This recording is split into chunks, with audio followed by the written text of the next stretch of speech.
Respected Rahul sir LFE team से, respected दीपक sir, Narendrapal sir और सारे हमारे MTs और सभी मेरे साथी ABRC और BRP। सबसे पहले सभी को मेरा नमस्कार। ये जो 5 दिन की हमारी ट्रेनिंग रही है, इसमें 2 दिन हमारे ऑनलाइन थे। तो ऑनलाइन ट्रेनिंग हमने पहले भी ली हुई हैं, लेकिन ये जो 2 दिन हमने ऑनलाइन ट्रेनिंग ली, इसमें हम बहुत अटेंटिव होकर बैठे, क्योंकि बीच बीच में जो हमारे MTs थे वो हमें कॉल कर रहे थे कि आप पढ़िए, आप इसका आंसर बताइए।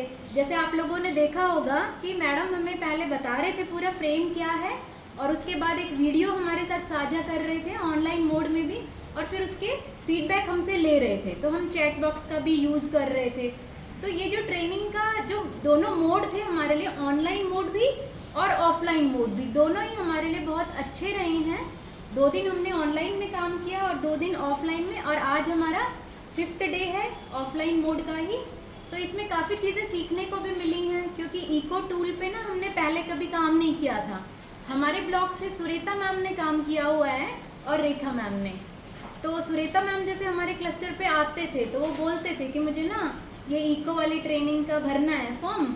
तो मैडम ना पीछे क्लास में ऑब्जर्व करते थे, पीछे बैठ के 30 मिनट 40 मिनट पूरा दे रहे थे। तो मुझे समझ नहीं आता था कि ऐसा क्या देखते हैं इतनी देर में मैडम। लेकिन अब पता चला सारे पैरामीटर्स हमने देखे कि भाई इसमें हमने क्लासरूम कल्चर को भी देखना है, इंस्ट्रक्शंस कैसी हैं वो भी देखना है, सोशो इमोशनल स्किल्स कैसी हैं वो भी देखना है। तो इन सारे पैरामीटर्स को, तीनों एरियाज़ को कवर करने के लिए, एक अच्छे क्लासरूम को ऑब्जर्व करने के लिए हमें ना पीछे बैठ के ऑब्जर्व करना ही पड़ेगा कि उसमें टीचर का वे ऑफ टीचिंग कैसा है और बच्चों का रिस्पॉन्स कैसा है।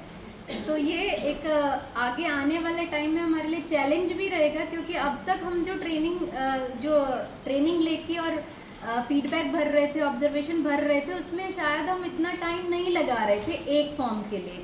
हम जा रहे थे, देख लेते थे, हाँ वहाँ रुकते थे, लेकिन एक क्लास को पूरे तरीके से पीछे बैठ के ऑब्जर्व करना, क्या टॉपिक चल रहा है, उसमें सोशो इमोशनल स्किल्स कैसे हैं, इंस्ट्रक्शंस कैसे हैं, क्लासरूम कल्चर कैसा है, वो हम लोगों ने अभी इतना बारीकी से नहीं देखा था।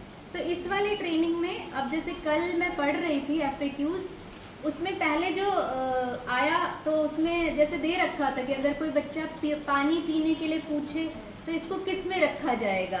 तो एक तो हमने पढ़ा है कि अपेक्षित व्यवहार के लिए निर्देशित कर रखा है या नहीं टीचर ने। तो उसमें बहुत अच्छे से समझा रखा है मैनुअल में भी कि किसका रिस्पांस हमने कैसे लेना है, कि अगर बच्चा बीच में पूछ रहा है तो टीचर किस तरह का उसको रिस्पांस करेगा और हमने कैसे उसको लो, मीडियम और हाई फिल करना है। तो LFE का भी सर्कल मैंने पढ़ा कि learning for equity, leadership for equity, ये सारे ही इंडिया में कई सारे स्टेट्स में काम हो रहा है। जैसे राहुल सर ने भी बताया कि वो महाराष्ट्र में करके आए हैं, तो हरियाणा में भी हम कोशिश करेंगे कि ऑब्जर्वेशन हमारा बहुत अच्छे से हम भरें, बारीकी से हम क्लासेस को ऑब्जर्व करें, अवलोकन जो करें अपनी कक्षाओं का वो बहुत अच्छे से करें। धन्यवाद।